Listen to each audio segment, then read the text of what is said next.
Hosadiganta digital ಸುದ್ದಿವಾಹಿನಿಯ ರೇಷ್ಮೆ ರಾಜನೀತಿ ರಾಜಕೀಯ ವಿಶ್ಲೇಷಣೆಗೆ ಆತ್ಮೀಯ ವೀಕ್ಷಕರಿಗೆಲ್ಲರಿಗೂ ಸುಸ್ವಾಗತ. ಶುಭ ಸಂಜೆ.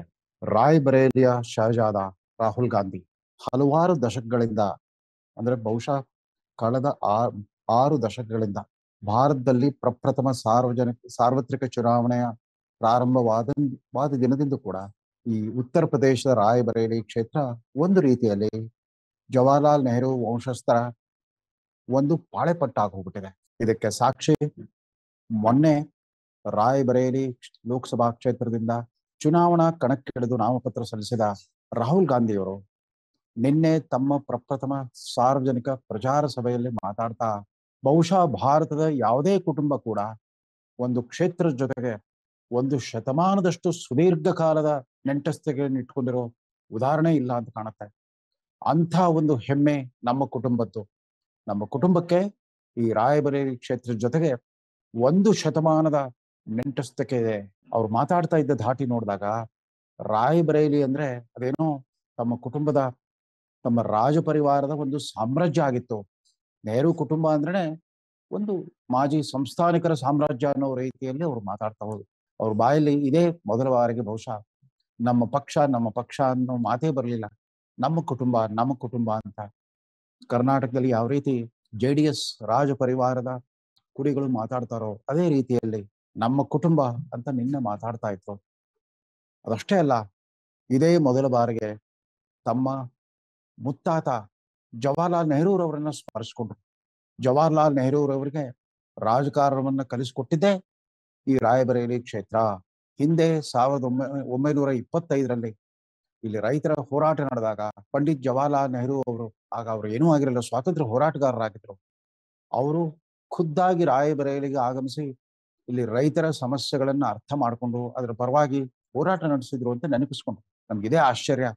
ಬಹುಶಃ ಮರ್ತೆ ಹೋಗ್ಬಿಟ್ಟಿತ್ತು ಈ ಸೋನಿಯಾ ಗಾಂಧಿ, ರಾಹುಲ್ ಗಾಂಧಿ, ಪ್ರಿಯಾಂಕಾ ಗಾಂಧಿಯ ಪೀಳಿಗೆಗೆ ಯಾವತ್ತು ತಮ್ಮ ಮುತ್ತಾತ ಜವಾಹರ್ಲಾಲ್ ನೆಹರು ಅವರ ಲೆಗಸಿ ಏನಿತ್ತು, ಅವರ ಕೊಡುಗೆ ಏನಿತ್ತು, ಅವರ ಹೋರಾಟದ ಬದುಕೇನಿತ್ತು, ಅದ್ರ ಉಲ್ಲೇಖವನ್ನೇ ಮರೆತು ಬಿಟ್ಟಿದ್ರು. ಇಷ್ಟು ದಿವಸ ಮಾತಿತ್ತಿದ್ರೆ ಅವರು ಕಾಂಗ್ರೆಸ್ ಪಕ್ಷದ ಚರಿತ್ರೆ ಇಂದಿರಾ ಗಾಂಧಿ, ರಾಜೀವ್ ಗಾಂಧಿಗೆ ಮಾತ್ರ ಸೀಮಿತವಾಗಿತ್ತು.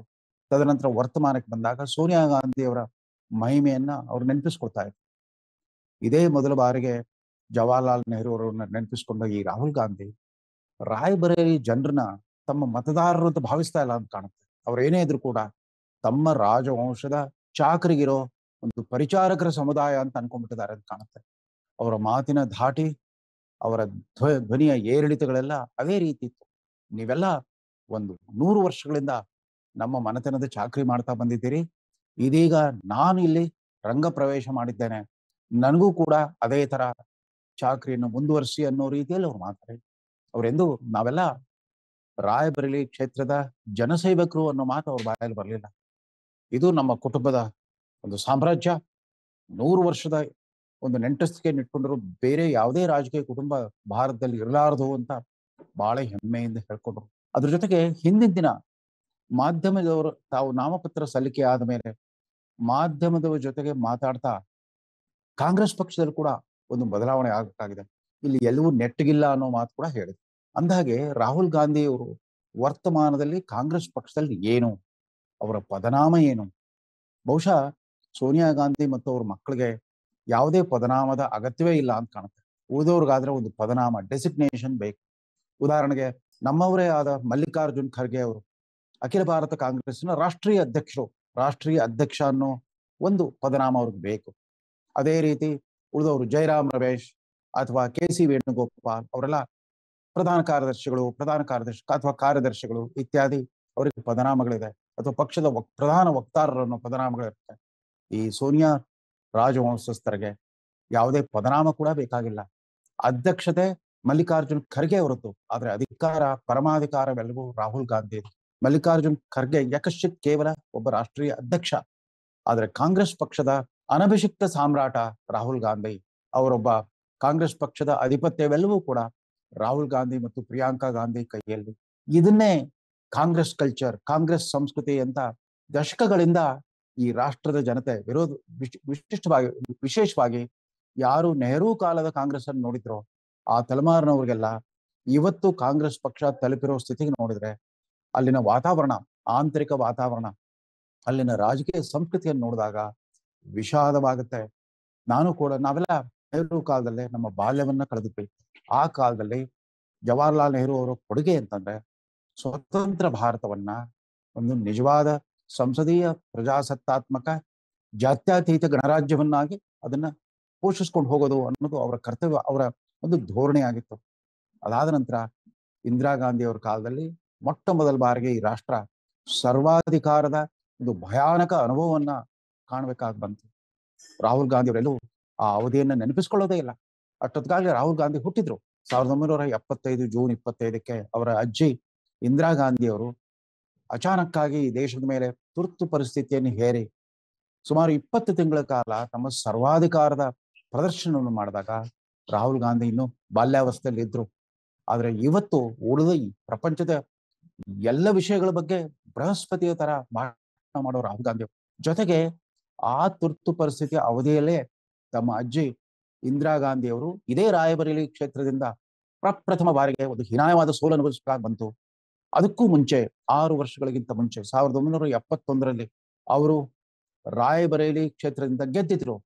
ಆದ್ರೆ ಅವರ ಚುನಾವಣಾ ಗೆಲುವು ಅಕ್ರಮ, ಅದು ಅಸಿಂಧು ಅಂತಂದ್ಬಿಟ್ಟು ಅಲಹಾಬಾದ್ ಹೈಕೋರ್ಟ್ ಜೂನ್ 12, 1975ರಂದು ತೀರ್ಪು ಕೊಟ್ಟಿದ್ದನ್ನು ಕೂಡ ಅವರೆಲ್ಲೂ ನೆನಪಿಸ್ಕೊಳ್ಳಿಕ್ ಹೋಗಲ್ಲ. ಆ ತುರ್ತು ಪರಿಸ್ಥಿತಿ ಹೇರಿಕೆಗೆ ಕಾರಣವಾದ ಸನ್ನಿವೇಶ, ಇಂದಿರಾ ಗಾಂಧಿಯವರ ಮನೋಧರ್ಮ, ಅದಷ್ಟೇ ಅಲ್ಲ, ಯಾವತ್ತೂ ಕೂಡ ಸೋನಿಯಾ ಗಾಂಧಿ ಅವರಾಗ್ಲಿ, ರಾಹುಲ್ ಗಾಂಧಿ ಅವರಾಗ್ಲಿ ಅಥವಾ ಪ್ರಿಯಾಂಕಾ ಗಾಂಧಿ ಅವರಾಗ್ಲಿ, ರಾಹುಲ್ ಗಾಂಧಿ ಅವರ ಚಿಕ್ಕಪ್ಪ ರಾಜೀವ್ ಗಾಂಧಿ ಅವರ ಕಿರಿಯ ಸಹೋದರ ಸಂಜಯ್ ಗಾಂಧಿ ಅವರ ಪಾತ್ರ ಏನಿತ್ತು ಅಂತ ಎಂದೂ ನೆನಪಿಸ್ಕೊಳ್ಳಿಕ್ ಹೋಗಲ್ಲ. 1977ರ ಐತಿಹಾಸಿಕ ಲೋಕಸಭಾ ಚುನಾವಣೆಯಲ್ಲಿ ರಾಯಬರೇಲಿ ಕ್ಷೇತ್ರದಿಂದ ಆವತ್ತಿನ ಪ್ರಧಾನಮಂತ್ರಿ ಇಂದಿರಾ ಗಾಂಧಿ ಮತ್ತು ಅಮೇಥಿ ಕ್ಷೇತ್ರದಿಂದ ತುರ್ತು ಪರಿಸ್ಥಿತಿ ಕಾಲದ ಸರ್ವಾಧಿಕಾರಿ ಸಂಜಯ್ ಗಾಂಧಿ ಸ್ಪರ್ಧೆ ಮಾಡಿ ಹೀನಾಯವಾದ ಸೋಲು ಅನುಭವಿಸಿದ್ರು. ಇಡೀ ಉತ್ತರ ಭಾರತಾದ್ಯಂತ ಕಾಂಗ್ರೆಸ್ಗೆ ಶೂನ್ಯ ಸಂಪಾದನೆ ಆಗಿತ್ತು. ದಕ್ಷಿಣ ಭಾರತದಲ್ಲಿ ಗಳಿಸಿದ 146 ಕ್ಷೇತ್ರಗಳಿಂದಾಗಿ ಕಾಂಗ್ರೆಸ್ ಪಕ್ಷದ ಮರ್ಯಾದೆ ಉಳಿದಿತ್ತು. ಈ ಗತ ಇತಿಹಾಸವನ್ನ ಭಾಗಶಃ ನೆನಪಿಸ್ಕೊಳ್ಳೋ ರಾಹುಲ್ ಗಾಂಧಿ ಮತ್ತು ಪ್ರಿಯಾಂಕಾ ಗಾಂಧಿ ಇವತ್ತಾದ್ರೂ ಕೂಡ ಈ ರಾಷ್ಟ್ರದ ಜನತೆಗೆ ಆವತ್ತು ತಮ್ಮ ಅಜ್ಜಿ ಮಾಡಿದ ಪ್ರಮಾದ, ತಮ್ಮ ಚಿಕ್ಕಪ್ಪ ನಡೆಸಿದ ದೌರ್ಜನ್ಯ, ಸಂವಿಧಾನೇತರ ಶಕ್ತಿಯಾಗಿ ಅವರ ತುರ್ತು ಪರಿಸ್ಥಿತಿ ಕಾಲದಲ್ಲಿ ಸಂಜಯ್ ಗಾಂಧಿ ಪಾರ್ಲಿಮೆಂಟ್ ಸದಸ್ಯನೂ ಆಗಿರಲಿಲ್ಲ, ಮಂತ್ರಿಮಂಡಲದ ಮಂತ್ರಿಯೂ ಆಗಿರಲಿಲ್ಲ, ಏನೂ ಆಗಿರಲಿಲ್ಲ. ಆದ್ರೆ ತಮ್ಮ ತಾಯಿ ಪ್ರಧಾನಮಂತ್ರಿ ಇಂದಿರಾ ಗಾಂಧಿ ಅವರಿಗಿಂತ ಬಲಿಷ್ಠ ತಾನೇ ಅನ್ನೋ ರೀತಿಯಲ್ಲಿ 20 ದಿನಗಳ ಕಾಲ ಈ ರಾಷ್ಟ್ರದ ರಾಜಕೀಯ ಭೂಮಿಕೆ ಮೇಲೆ ತಮ್ಮ ತಾಂಡವ ನೃತ್ಯವನ್ನಾಡಿದ್ರು. ಅದು ಕೂಡ ಈ ರಾಯಬರೇಲಿ ಅಮೇಥಿ ಜೊತೆಗೆ ತಳಕ್ ಹಾಕೊಂಡಿರೋ ಒಂದು ಲೆಗಸಿ, ಕಾಂಗ್ರೆಸ್ ಪಕ್ಷದ ಒಂದು ಕರಾಳ ಬಳುವಳಿ ಅಂತಂದ್ರೆ ಆ ತುರ್ತು ಪರಿಸ್ಥಿತಿಯ ಹೇರಿಕೆ, ಆ ಕಾಲದಲ್ಲಿ ನಡೆದ ದೌರ್ಜನ್ಯ. ಆ ಪ್ರಮಾದಗಳನ್ನು ಎಲ್ಲೂ ನೆನಪಿಸ್ಕೊಳ್ಳೋದಿಲ್ಲ. ರಾಹುಲ್ ಗಾಂಧಿ ಮಾತ್ರವಲ್ಲ, ಅವರ ಪಕ್ಷದ ಯಾವ ನಾಯಕರು ಕೂಡ ನೆನಪಿಸ್ಕೊಳ್ಳಿಕ್ ಹೋಗಲ್ಲ. ನಮ್ಗೆ ಇವತ್ತಿಗೂ ನೆನಪಿದೆ, ತುರ್ತು ಪರಿಸ್ಥಿತಿಯ 20 ತಿಂಗಳಲ್ಲಿ ಇಂದಿರಾ ಗಾಂಧಿಯವರ 20 ಅಂಶದ ಕಾರ್ಯಕ್ರಮ, ಸಂಜಯ್ ಗಾಂಧಿಯವರ 5 ಅಂಶದ ಕಾರ್ಯಕ್ರಮ. ಈ 25 ಅಂಶಗಳ ಕಾರ್ಯಕ್ರಮಗಳನ್ನು ಕುರಿತಂತೆ ಎಲ್ಲ ರಾಜ್ಯಗಳ ಮುಖ್ಯಮಂತ್ರಿಗಳು, ಅವತ್ತಿನ ಕಾಲದಲ್ಲಿ ಕಾಂಗ್ರೆಸ್ ಬಹುತೇಕ ಎಲ್ಲ ರಾಜ್ಯಗಳಲ್ಲೂ ಕೂಡ ಕಾಂಗ್ರೆಸ್ ಆಳ್ವಿಕೆ ಇತ್ತು. ಆ ಮುಖ್ಯಮಂತ್ರಿಗಳೆಲ್ಲ ಒಳ್ಳೆ ಸಾಮಂತ ರಾಜರ ತರ ಸಂಜಯ್ ಗಾಂಧಿ ಮತ್ತು ಇಂದಿರಾ ಗಾಂಧಿ ಅವರು ಹೇಳಿದ್ದನ್ನು ಚಾಚು ತಪ್ಪದೆ ಪಾಲಿಸ್ತಾ ಇದ್ರು. ಇವತ್ತು ಮತ್ತೊಮ್ಮೆ ಪ್ರಜಾಸತ್ತಾತ್ಮಕ ಚುನಾವಣೆ ನಡೀತಾ ಇದೆ. 18ನೇ ಲೋಕಸಭಾ ಚುನಾವಣೆಯ 4ನೇ ಹಂತದ ಮತದಾನ ಮುಗಿದೋಗಿದೆ. ಇನ್ನು 3 ಹಂತದ ಮತದಾನ ಬಾಕಿ ಇದೆ. ಈಗಾಗಲೇ ಒಮ್ಮೆ ಕೇರಳದ ವೈನಾಡ್ ಕ್ಷೇತ್ರದಲ್ಲಿ ತಮ್ಮ ಸ್ಪರ್ಧೆಯನ್ನು ಮುಗಿಸಿರೋ ರಾಹುಲ್ ಗಾಂಧಿ ಅಲ್ಲಿ ಮತದಾನ ಮುಗಿದ ನಂತರ ಹಠಾತ್ತನೆ ಉತ್ತರ ಪ್ರದೇಶವನ್ನು ನೆನಪಿಸ್ಕೊಂಡ್ಬಿಟ್ಟು ತಮ್ಮ ಮೊದಲಿನ ಕ್ಷೇತ್ರ ಅಮೇಥಿಯ ಬದಲು ತಮ್ಮ ತಾಯಿ ತೆರವುಗೊಳಿಸಿದ ರಾಯಬರೇಲಿ ಕ್ಷೇತ್ರವನ್ನು ಆರಿಸಿಕೊಂಡಿದ್ದಾರೆ. ದಯವಿಟ್ಟು ಈಗಲಾದ್ರೂ ಕೂಡ ತಮ್ಮ ಮಾತಿನಲ್ಲಿ ಒಂದಿಷ್ಟು ವಿನಮ್ರತೆಯನ್ನು ರೂಢಿಸ್ಕೊಳ್ಬೇಕು. ತಾವು ರಾಯಬರೇಲಿ ಕ್ಷೇತ್ರದ ಸಾಮ್ರಾಜ್ಯಶಾಹಿ ವಂಶಸ್ಥರಲ್ಲ, ತಾವು ರಾಯಬರೇಲಿ ಕ್ಷೇತ್ರದ ಜನಸೇವಕರು. ಯಾವ ರೀತಿ ತಮ್ಮ ಅಜ್ಜಿ ಮತ್ತು ತಮ್ಮ ತಾಯಿ ಜನಸೇವಕರಾಗಿದ್ರು, ಜನಪ್ರತಿನಿಧಿಗಳಾಗಿದ್ರು, ಅದೇ ರೀತಿ ಅಕಸ್ಮಾತ್ ರಾಯಬರೇಲಿ ಜನ ನಿಮ್ಮನ್ನು ಗೆಲ್ಲಿಸಿದ್ರೆ ನೀವು ಕೂಡ ಜನಸೇವಕರು ಮಾತ್ರವೇ. ಜೊತೆಗೆ ಕಾಂಗ್ರೆಸ್ ಪಕ್ಷದ ಮೇಲೆ ಈ ರೀತಿ ಪ್ರಾಕ್ಷಿ ಯಜಮಾನಿಕೆಯನ್ನು ಎಲ್ಲಿವರೆಗೆ ಮುಂದುವರಿಸ್ಕೊಂಡು ಹೋಗ್ತೀರಿ? ಕಾಂಗ್ರೆಸ್ ಪಕ್ಷದ ಅಧ್ಯಕ್ಷರಾದಿಯಾಗಿ ಎಲ್ಲ ಕಾರ್ಯಕರ್ತರು, ಮಂತ್ರಿಗಳು, ಮುಖ್ಯಮಂತ್ರಿಗಳು ಅವರೆಲ್ಲ ನಿಮ್ಮ ಕುಟುಂಬದ ಒಂದು ಗುಲಾಮರೇ. ಆ ಗುಲಾಮಿ ಸಂಸ್ಕೃತಿಯನ್ನ ನೀವು ಎಲ್ಲಿವರೆಗೂ ಬದಲಿಸೋದಿಲ್ವೋ ಅಲ್ಲಿವರೆಗೂ ಕೂಡ ನೀವು ಮೊನ್ನೆ ತಾನೇ ಬಯಸಿರೋ ಬದಲಾವಣೆ ಬರಲ್ಲ. ಕಾಂಗ್ರೆಸ್ ಪಕ್ಷದ ದೊಡ್ಡ ದೌರ್ಬಲ್ಯವೇ ಈ ಕುಟುಂಬ ರಾಜಕಾರಣದ ಮುಂದುವರಿಕೆ. ಭಾರತದ ಬಹುತೇಕ ಸ್ವಘೋಷಿತ ಸೆಕ್ಯುಲರ್ ಪಾರ್ಟಿಗಳಿಗೆ ನೀವೇ ಅನುಕರಣೀಯ ಮಾದರಿ ಆಗೋಗ್ಬಿಟ್ರಿ, ನೀವೇ ರೋಲ್ ಮಾಡಲ್ ಆಗ್ಬಿಟ್ರಿ. ಇವತ್ತು ಬಹುಪಾಲು ಸೆಕ್ಯುಲರ್ ಪಾರ್ಟಿಗಳು ಒಂಥರ ಮೋದಿ ಯುಗದಲ್ಲಿ ಅವರು ಪರಿವಾರವಾದ ಅಂದಾಗ್ಲೆಲ್ಲ ಅಪರಾಧಿ ಭಾವವನ್ನು ಅನುಭವಿಸುವಂತಾಗಿದ್ರೆ ಅದಕ್ಕೆ ನಿಮ್ಮ ಕುಟುಂಬವೇ ಕಾರಣ. ಮಿಸ್ಟರ್ ರಾಹುಲ್ ಗಾಂಧಿ ಮತ್ತು ಶ್ರೀಮತಿ ಪ್ರಿಯಾಂಕಾ ಗಾಂಧಿ ಅವರಂತೂ ತಾವು ಇಂದಿರಾ ಗಾಂಧಿ ಅವರ ಪುನರಾವತಾರ ಅನ್ನೋ ರೀತಿಯಲ್ಲಿ ದಿನನಿತ್ಯ ಪ್ರಧಾನಿ ಮೋದಿ ಅವರನ್ನ ಮೂದಲಿಕೆ ಮಾಡೋದು, ಅವಹೇಳನ ಮಾಡೋದು, ಹೆಜ್ಜೆಗೂ ಕೂಡ ತಾನೇ ಒಬ್ಬ ಆದರ್ಶ ನಾಯಕಿ ಅನ್ನೋರು. 22ರ ಉತ್ತರ ಪ್ರದೇಶ ಅಸೆಂಬ್ಲಿ ಚುನಾವಣೆಯಲ್ಲಿ ಉತ್ತರ ಪ್ರದೇಶದ ಪ್ರಧಾನ ಕಾರ್ಯದರ್ಶಿ ಮತ್ತು ಉಸ್ತುವಾರಿಯಾಗಿ ತಾವು ತಮ್ಮ ಪರಾಕ್ರಮವನ್ನು ಮೆರೆಸಿದ್ರಿ. ಮೈ ಲಡ್ಕಿ ಹೂ ಲೇಕಿನ್ ಲಡ್ತಿ ಹೂ ಅನ್ನೋ ಘೋಷಣೆಯೊಂದಿಗೆ ಇಡೀ ಉತ್ತರ ಪ್ರದೇಶ ರಾಜ್ಯದಲ್ಲಿ ತಾವು ಅಸೆಂಬ್ಲಿ ಚುನಾವಣೆಯ ಸಾರಥ್ಯ ವಹಿಸಿದ್ರಿ. ಪರಿಣಾಮ ಏನಾಯ್ತು? 403 ಸಂಖ್ಯಾಬಲ ಇರೋ ವಿಧಾನಸಭೆಯಲ್ಲಿ, ಉತ್ತರ ಪ್ರದೇಶ ವಿಧಾನಸಭೆಯಲ್ಲಿ ನಿಮ್ಮ ಪಕ್ಷ ನಿಮ್ಮ ನೇತೃತ್ವದಲ್ಲಿ ನಿಮ್ಮ ಪ್ರಚಾರದ ಫಲವಾಗಿ ಗಳಿಸಿದ್ದು ಕೇವಲ 2 ಸೀಟ್ ಮಾತ್ರ. ಇದನ್ನು ಮರಿಕೂಡದು. ರಾಯಬರೇಲಿ ಆಗ್ಲಿ, ಅಮೇಥಿ ಆಗ್ಲಿ, ಉತ್ತರ ಪ್ರದೇಶದ ಯಾವುದೇ ಕ್ಷೇತ್ರದ ಮತದಾರರನ್ನ ಹಗುರವಾಗಿ ಭಾವಿಸಬೇಡಿ. ಅವರ ರಾಜಕೀಯ ವಿವೇಕವನ್ನ ಅಂಡರ್ ಎಸ್ಟಿಮೇಟ್ ಮಾಡ್ತಾರೆ. ಪ್ರಜಾಪ್ರಭುತ್ವ ನಿಮ್ಮ ವಂಶದ ಎಲ್ಲ ಸಾಧನೆ, ಹಿರಿಮೆ, ಇತಿಹಾಸಕ್ಕಿಂತ ಈ ರಾಷ್ಟ್ರದ ಪ್ರಜಾಪ್ರಭುತ್ವದ ಇತಿಹಾಸ ಹೆಚ್ಚು ಗಟ್ಟಿಯಾಗಿದೆ. ಯಾವುದೇ ಕಾಲದ ಸರ್ವಾಧಿಕಾರಿ ಆಳ್ವಿಕೆಯನ್ನ ಅದನ್ನ ಜೀರ್ಣಿಸಿಕೊಂಡು ಮತ್ತೆ ಪ್ರಜಾತಂತ್ರದ ಒಂದು ತಂಗಾಳಿಯನ್ನ ಅನುಭವಿಸುವಷ್ಟು ಶಕ್ತಿ ಈ ದೇಶದ ಜನಸಾಮಾನ್ಯ ಮತದಾರರಿಗಿದೆ. ದಯವಿಟ್ಟು ನಿಮ್ಮ ಧ್ವನಿ ಬದಲಾಗಲಿ, ಒಂದಷ್ಟು ವಿನಮ್ರತೆಯನ್ನು ರೂಢಿಸಿಕೊಳ್ಳಿ ಅಂತ ಮತ್ತೊಮ್ಮೆ ರಾಹುಲ್ ಗಾಂಧಿ, ರಾಯಬರೇಲಿಯ ಶಹಜಾದ, ರಾಯಬರೇಲಿಯ ಅನಭಿಷಿಕ್ತ ರಾಜಕುಮಾರ ರಾಹುಲ್ ಗಾಂಧಿ ಅವರಿಗೆ ನೆನಪಿಸ್ತಾ ಈ ಸಂಚಿಕೆಯನ್ನು ಮುಗಿಸ್ತಾ ಇದ್ದೇನೆ. ನಮಸ್ಕಾರ.